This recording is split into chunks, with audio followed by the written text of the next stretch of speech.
Good morning, everybody. Well, or good afternoon, good evening, whatever time it is for you. You're watching this. Eric and Jenna here, World's Okayest steering wheel holders, operating our information hub out of driverlineup.com. Please give it a visit.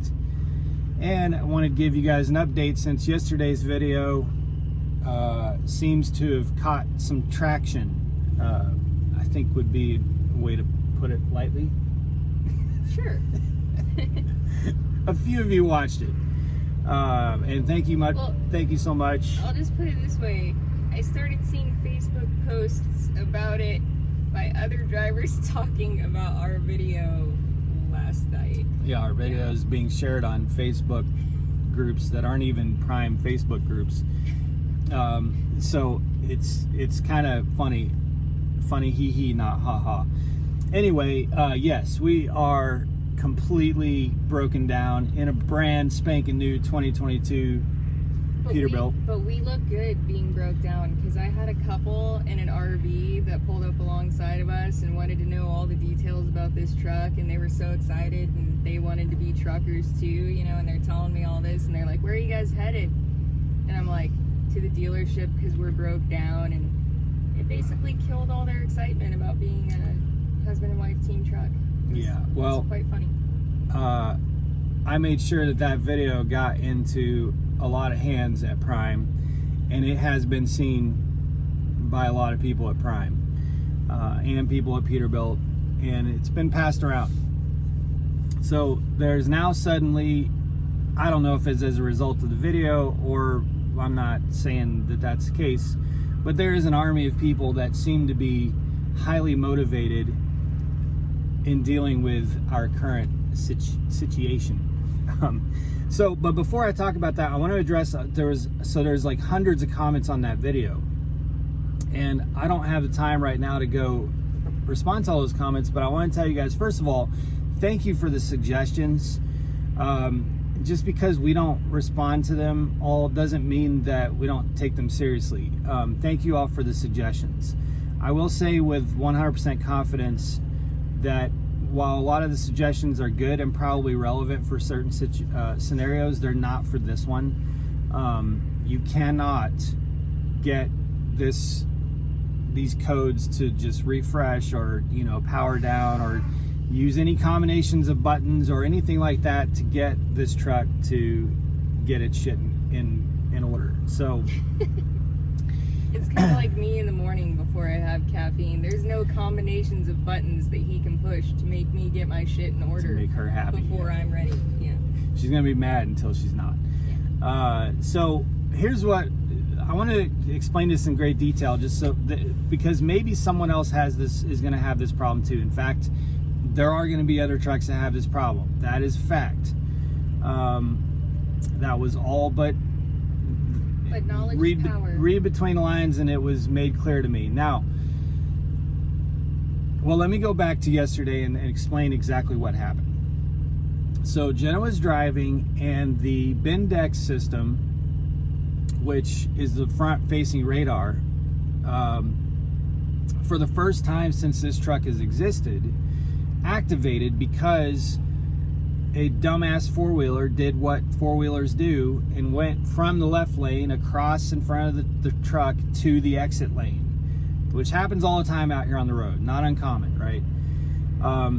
Now, the driver is able to tell that there's plenty of space up there. That car is going into the exit lane. That's why I don't think autonomous trucks are coming anytime soon, because an autonomous truck would freak the hell out, right?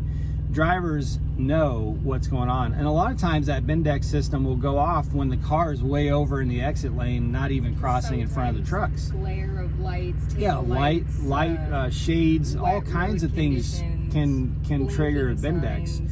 We know, we're the drivers, we know the situation. So completely safe now. It was a stupid move on the four-wheeler's part. He could have just gone behind the truck and got into the exit lane, whatever. So innocent, harmless situation, and the truck does what all of you experience with these new trucks. It taps the brakes, right? When that happened, it threw the whole truck into chaos. there is as I've now learned, a computer controller that is specific to that Bendix system that communicates to other controllers or computers throughout the truck. And because that was the first time it was used, the brain it was too many signals, and it just threw everything off. So it threw the ABS off, it threw the traction control. The truck doesn't know how fast it's moving, so it won't let you move it. It'll go maybe 2 or 3 miles per hour. The speedometer doesn't work. It doesn't communicate to the Qualcomm that the truck is moving. In fact, when she got off the interstate into this toll plaza yesterday, it wouldn't go off the drive line until she shut the truck off, because as far as the Qualcomm knew, the truck is still going down the interstate.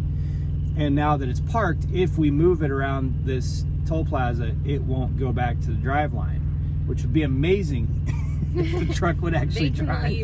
They can leave that. Yeah, they can leave that little glitch. But anyway, so it's not something that we can just reset from the truck, not some simple fuse or, just cut the battery power and wait. We went through all that yesterday. We did 5 minutes, 10 minutes, and 30 minutes. 3 different times of cutting all the power to the truck. And I'm getting messages from Prime, like, coming down on my phone while I'm making this. None of that works. We've got check engine light, we've got hillside assist faults, we've got adaptive cruise control faults, ABS faults, check engine light, all kinds of stuff that's illuminated because the truck is confused as hell. So that's kind of where we're at, what triggered it and where we're at, and it's concerning to Peterbilt because that controller for the front-facing radar is one of the parts that's causing trucks to be 6 to 8 weeks late. So, you need to be aware that, as I've been talking about for the last few weeks, this part problem is about to really screw up the trucking industry bad. It's not just Peterbilt, guys. This Bendix system is on all the trucks, all the new trucks. And it's just a big problem. So basically, before I tell you what our next steps are, what's happening next with them, and I'm still tracking, by the way, I messaged Success Leasing this morning. I'm going to be calling them. I will report to you guys what happened with that, because there's either some big dishonesty happening there or they're letting things fall through the cracks. I'll let you guys know what happens on that. But I do want to say, because I've seen a lot of anti-PACCAR comments and things. Look, I'm not a fan of, I don't sing the praises of PACCAR either. I would rather have a Cummins too. But as Jen and I were talking about this morning, that's a lot of misguided narrative. This has nothing to do with the PACCAR engine, the PACCAR motor, nothing. This has everything to do with the computers and the electronics that are being put in these trucks. Yeah. And that's not letting Peterbilt off the hook. Please don't think that I am. I'm not defending Peterbilt. But it could honestly be a similar situation if we were towing an RV with a Ford F-250 and had the F-250 breakdown right now because its computer went out. Yeah. Like the computer chip issue is going to be so much more problematic. People don't realize how bad this is going to get.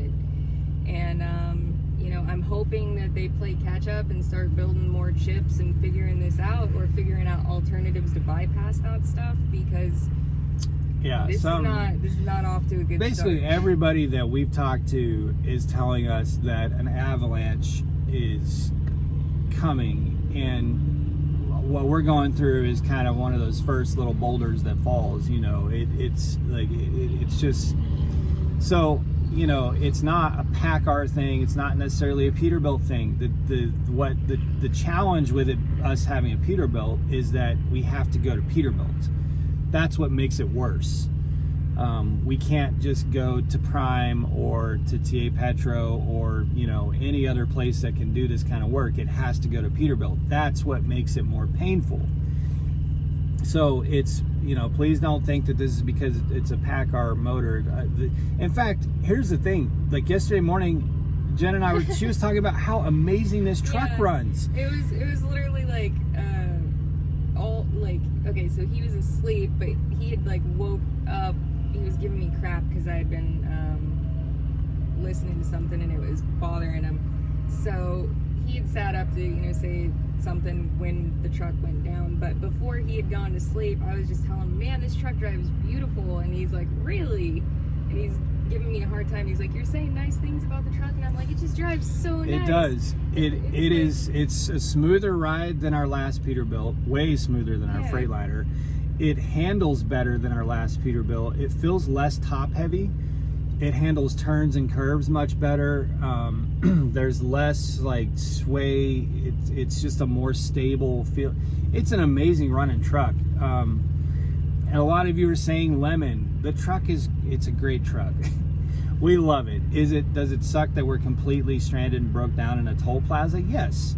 But we have a friend who his truck was parked right next to this truck at Prime, a brand spanking new 2022 Freightliner Cascadia. His username on Discord is Soggy Gore.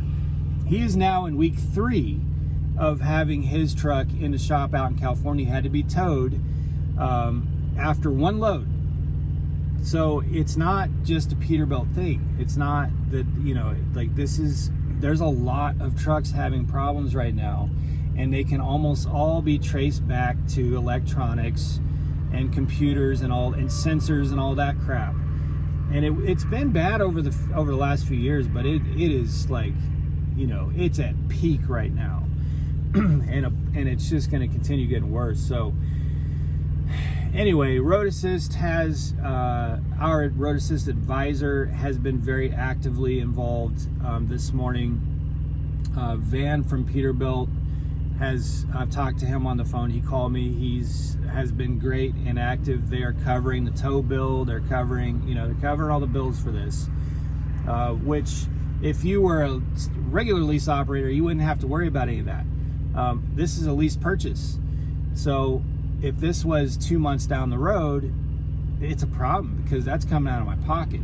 So we're fortunate, the first indication that we're seeing is that Peterbilt wants to do the right thing, which is incredibly encouraging. Yeah, that is, So they're covering the bill and getting this prioritized, and he's going to try and pull some favors to get that part. I sure hope that he can. Hopefully we can get back moving real quick. As far as our next steps, I'm about to go to the airport in Wichita, Kansas. I'm gonna have to Uber there and pick up a rental car, which highlights our need to do the damn video about trucking with a dog. Everybody always asks us. Yeah, we do. Okay, we'll do that. We'll do that video tomorrow since we'll be home, because that's the next part of this story. They're taking the truck back to Springfield. We're only 245 miles from Springfield.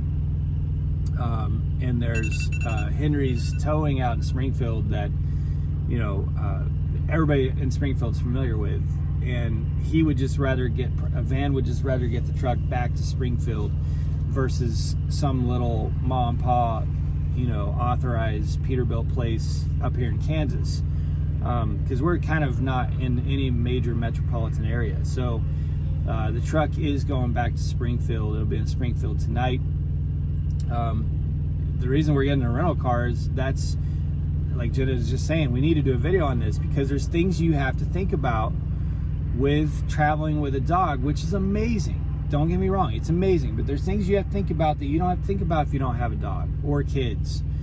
Our dog is not going to sit on her butt with 3 of us in the cab of a tow truck for 245 miles.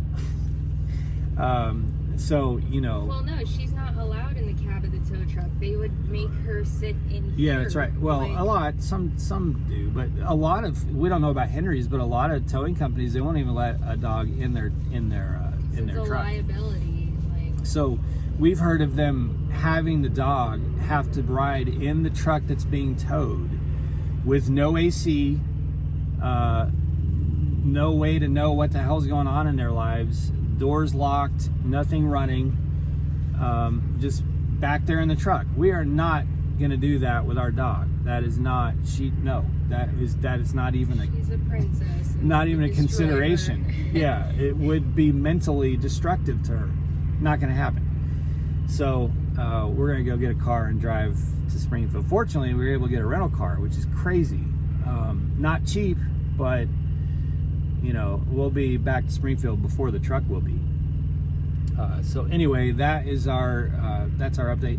I am going to track this along with you. I'm going to let you know exactly what the outcome was, and I'll do that in a very specific video for what the faults, what caused it, so that, because I do anticipate there's going to be other trucks that have this problem, and I want to be able to document for you guys exactly what happened. I'm going to document for you what this has cost us, and I'll document what Success Leasing has done to either help or not help us through this process. So anyway, we're going to Springfield.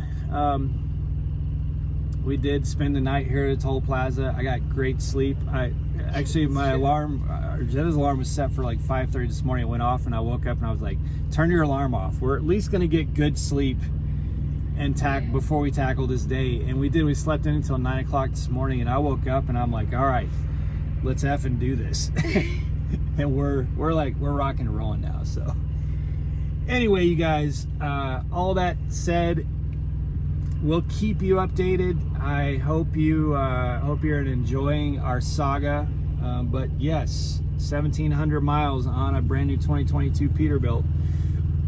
We were 7 weeks late getting this truck. It couldn't leave the yard for a week because of problems. A week and a half. And now it's being towed after 2 loads. It's all electronic, computer related problems. Yeah. Good times. All right, guys, be safe, make good decisions. As always, drive to thrive. We'll talk to you soon.